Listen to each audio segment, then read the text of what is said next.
Hey everybody, hi Facebook. It's exciting. It's an exciting day today. I was had all great intentions of going back to working out full bore, and I decided to do a detox and kind of do some fasting. So a lot of you have been into the intermittent fasting, which is cool. I'm not here to talk about a ton of that, but I just thought I'd say hi and be funny. And I've got my Gym and Juice hat on. I'm ready to rock it out. So I just got back from Vegas, so I'm feeling extra cold after that. It felt amazing to get away for a few days and soak up a little bit of sunshine, wear dresses, wear flip-flops, although I got some blisters. I know a lot of you were with me or out there, and within an hour, both feet got blisters, and it was funny because I was in bed at like 9:30 every night, 10. It was definitely not a typical Vegas for us, but I actually relaxed for the most part and enjoyed it. But, you know, something I wanted to talk about today is, do you ever get to a point where, you know, whether it be in a fitness goal or whether it be a business goal, and sometimes you feel like you're spinning your wheels, like, what am I missing here? Or questioning yourself. And I think one thing that I've experienced a lot of in the last, 7 years doing, business or owning businesses, and when you have teams and you're inspiring and you're trying to motivate, and sometimes when you get to that point where you feel personally, you're like, am I stuck? Or what is stopping me from, when you're on, you're on, and when you're off, you're off. And for me, I know like when I'm on point, when I'm on track, it's so amazing how everything just goes like this, right? Your mindset's perfect, everything's flowing. And when you're working out or when you're doing something, you're seeing results right away. And, I'm not going to be the person that says mindset is every single thing in the world, but it's definitely extremely important. Like when you're down, things just don't go right. But what I really want to talk about is that internal devil that we all face. And when we start eating away at ourselves and we start to feel bad. Like we honestly start to question ourselves. We start, we're talking about like fitness journeys and even in leadership when you wanted to make a goal and you miss it, and you want to get to that next level, but you just don't know what you're missing. And I think the number one thing is, hi, how are you? The number one thing I think is just letting that go. And know that sometimes you're going to have ups and downs. And sometimes you have to look outside of yourself and look at the people that you're surrounded with. And, obviously gratitude is so important. But I think for me, I'm experiencing a lot over the last 7 years of such high highs. But I think sometimes when we get to like even an average point, we tend to feel like we're failing. A lot of times people will feel like they're failing. So, if you don't hit that goal, or, let's say if you're talking about leaderboards, or if you're talking about something in your own business, if you're not at that hot spot every single second, then all of a sudden you must be over. It's not working. I'm just here to encourage you that it is working. But sometimes, I had a conversation with some of our leaders. I'm like, there's months where you're planting seeds and there's months where you're picking the flowers, right? You're picking the roses out. And just remember that there's planting and sowing. And I think that you have to be able to get through the months of planting because they can be the most work you've done. Like you're like, I've been on the phone, I've been messaging people, I've been meeting new people, and then you feel like, oh, and I didn't hit my goal. So I just want to tell you that not everybody hits every single goal. If we did that, hi Cindy, so proud of you. Hi Krista, hi Tina. If we hit every single goal we ever made, how fun would that be? It wouldn't be. There wouldn't be a challenge behind it. There wouldn't be those moments of growth. And so I think, how are you feeling right now? If you're on here and you're like, I just nailed all my goals, I feel on top of it, put a 1 in there. I'm proud of you. I want to know if you're proud of your fitness goals, your work goals. This is not about just company stuff, guys. I'm talking in general, like in life, parenting. If you feel like, wow, I just, I reached that next step, put a 1 in there because I want to know if you're in that stage. I think a lot of things I also heard one time was, you were either in a storm or coming out of a storm. I think that is such a great way. I think Tony Robbins said it. I'm like, that is perfect. Like, are you in the storm or you're coming out of it? Coming out of it is when you hit your goals, you've reached that next step. So put a 1 in there and tell me what you did. Tell me what you hit. What goal was it? Was it I lost 5 pounds? Was it I built lean muscle? Was it, I got on the leaderboard, I hit my triples, whatever it was. But sometimes if we're in the storm, it's the part of what I was talking about in the beginning. Like, where are you at? Are you at a place in your life where you're like, I just don't know what I'm doing. I feel like I'm spinning my wheels. I feel like I do everything right. And sometimes all it is saying you're spinning your wheels. Does that make sense? Have you ever, in the storm, like we all have these times. There's only 2 places to be. You're either in it or coming out of it, right? And so that's okay to be in the storm. And my biggest piece of advice is when I can step out while I'm in the storm and just really, oh, good job, Cindy. When I was inside of it and I'm able to step out and assess what I'm doing. Hi, Jason.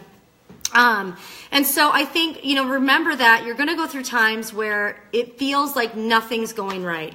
And I challenge all of you right now, if you're feeling like, if you're really pushing hard and it feels like it's just not coming, or, you're right there, that I want you to step out and say, okay, what is this teaching me right now? How could this possibly be teaching me a lesson? Even if it's really bad. Like there's times in your life where I have had challenges with my children, I've had challenges with my husband, and I feel like it's just spiraling. Like, why does this keep spiraling? And I think the moment you're able to stop it and say, okay, I'm outside of the spiral, I'm going to allow it to happen, but I'm going to assess what's happening. And I'm also just going to let it happen because there's a reason bad or things we feel are bad are happening. It's all part of that plan, right? The universe has a plan already mapped out for you. And sometimes we're in this state of, I'm not going to let it happen, and it makes it worse. Like you have so much resistance up that if you just allowed it to happen and enjoy the process, you actually can enjoy everything around you, even when it's bad. So, a lot of us are in the storm. I've been in the storm with, I've gone through some physical things. I'm coming out of it. And, I was in Vegas and I'm like, dang it, my jeans are tight. Like, I don't like that feeling. That's not who I am. But I can't always be perfect. I had, a few month period where I struggled and I'm coming out of it, but I'm just not in the best place for me physically. And so right now I'm doing a detox. I'll tell you what I'm doing. DJ's been on this little plan. I think Amber, you're on here. Obviously Ben's doing it, but I decided that today and the next 3 days I'm doing some intermittent fasting, and I'm going to just reset a little bit after, a fun weekend. We weren't crazy. I think we ate really great. I thought we stayed on the plan for the most part, but you have a couple champagnes and, that will affect it. So, I'm just excited. So we're doing a 3-day fast. We're still taking our, morning thrive, and then we do, the soup. We do some soup for 3 days, and then we introduce some really great food. I don't feel like it's any type of diet, but it really resets your body. It tricks your body, and that's kind of in the phase I'm at right now. So I'm always looking for something that kind of challenges my body a little bit, but nothing crazy and extreme. You don't want to do that. But I think intermittent fasting is really good. If anyone does that, say I do it, because I want to know if you've had really good results with fasting, or what you have. I know Malia does a lot of detox or fasting, and she's so good at that. But if you do and you've done fasting and you've had really good results, post it, because I want to know, and we can share what we're doing too, because it's kind of neat. But DJ's lost, he's been doing the duo, he's been on the Thrive, but he has been intermittent fasting and lost 10 pounds in 10 days. Very good. It's healthy. He looks good. His skin looks good. Oh, Becky, you do? Okay, awesome. I love it. Awesome, Faye. Well, I think, it's great. I've used to do this quite a bit, and I slowed down because it was almost too much. I think you can overdo things as well. But I definitely am excited to be back. I'm not excited to be back in the cold weather. I'll be honest with you. Tomorrow's back in the gym, but taking some time off of the gym too, even though in Vegas I didn't feel like at my best, I can already tell I'm down a little bit from Vegas, just how my clothes feel today. You spent more money on cabs and Ubers. I know. DJ's plan's great. I'll send it to you. It's nothing crazy. It's not like, but even just doing the small intermittents, every few days, I think it's 12 days he does it. So far he's on week 2 and he did really well. And he was awesome in Vegas. Like, he didn't have drinks the first few days. He was really good. We were real chill in Vegas. But yeah, I think this is all about weathering storms. And if you can find that, and you can pull yourself out of that place, even when it's bad, and really assess the situation, that's when you grow yourself. And that's when you can come out of it feeling better and stronger. And I think, the victim mentality, the last thing I'm going to say is don't be a victim. Don't be a victim. There is so many things in this life that people have experienced that they become some of the best people we know, and they have the hardest stories. And we always ask, how were these people successful? And they don't always share, well, we went through all this stuff and this happened to me. They don't talk like that. That's why you never feel there's victim in it.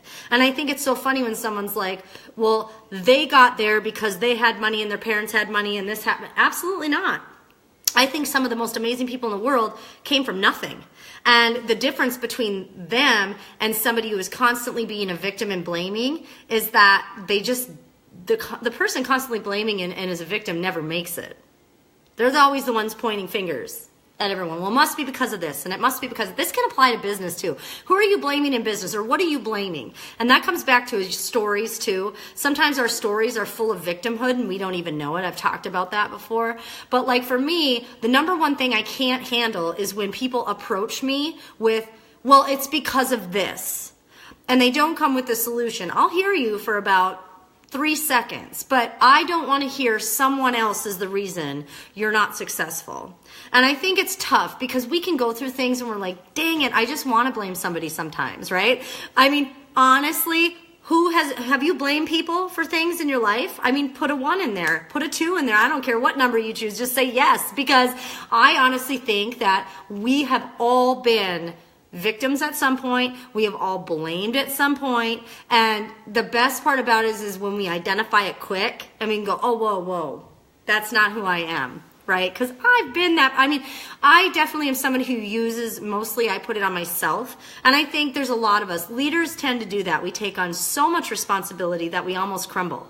Like we blame ourselves for everything. And then that's the other side. You're like, you can't do that either. You can't blame yourself for every stinking thing that goes on, because that's not real either. You have to find a happy balance. But for me, I am so tough on myself. I mean, I will beat myself up.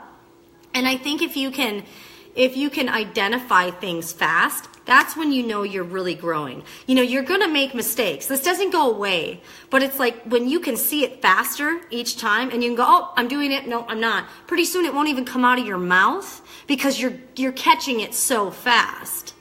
You're catching it.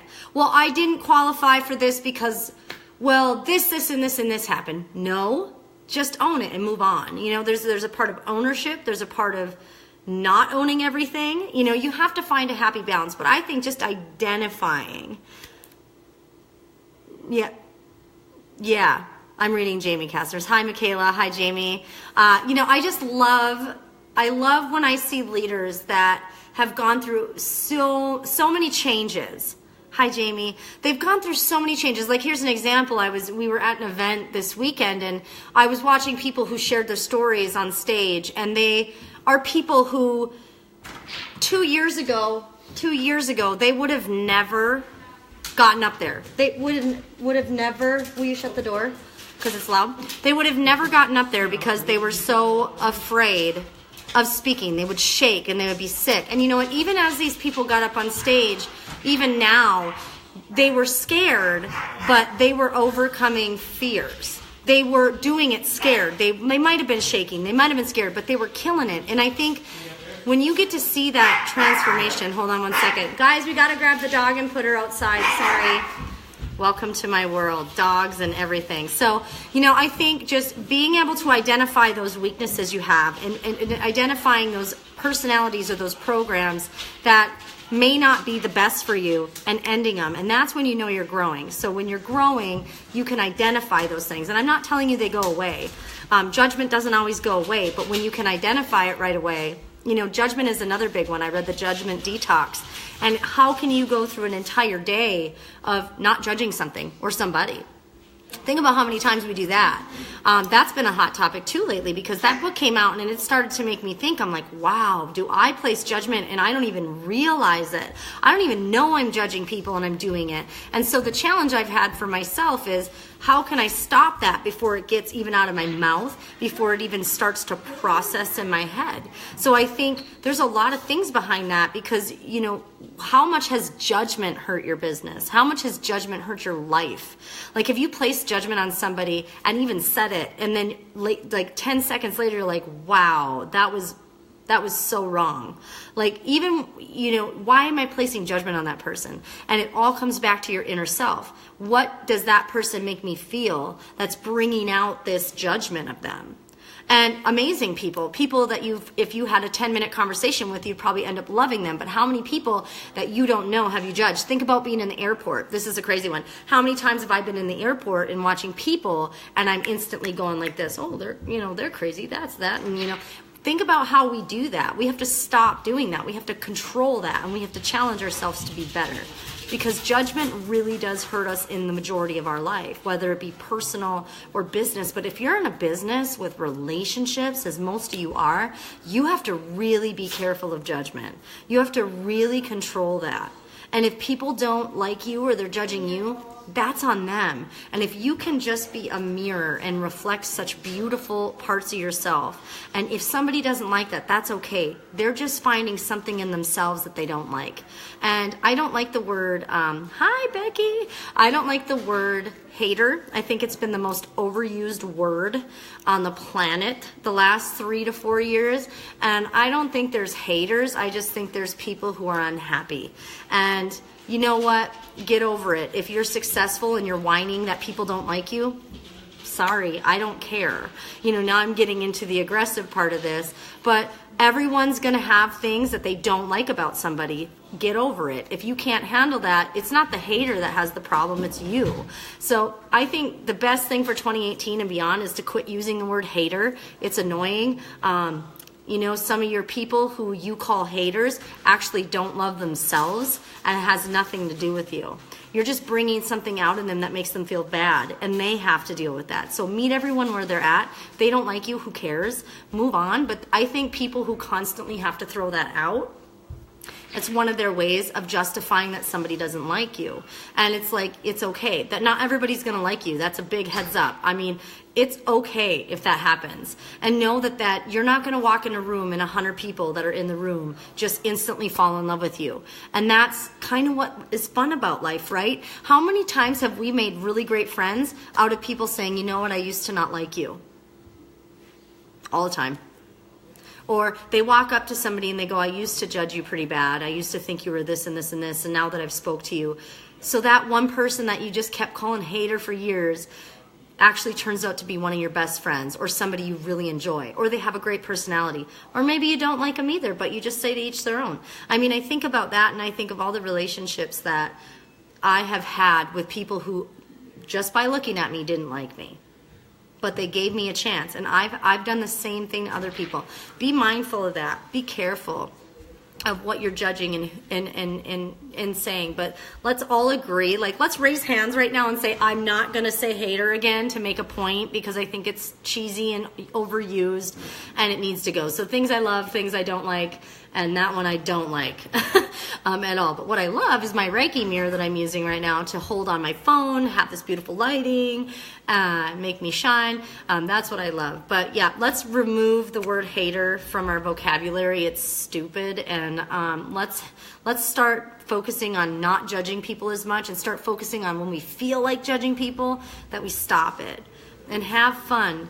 Yes, it is gin and juice, but right now it's Jim and juice, so I'm doing that. So everybody, I just wanted to say hi real quick, touch base. I'm going to be doing a live every day for the next few days because I want to get back at it. I have a lot of hot topics, but I just wanted to see everybody. I know you're all kind of recovering, getting back from flying, and I look forward to our next live.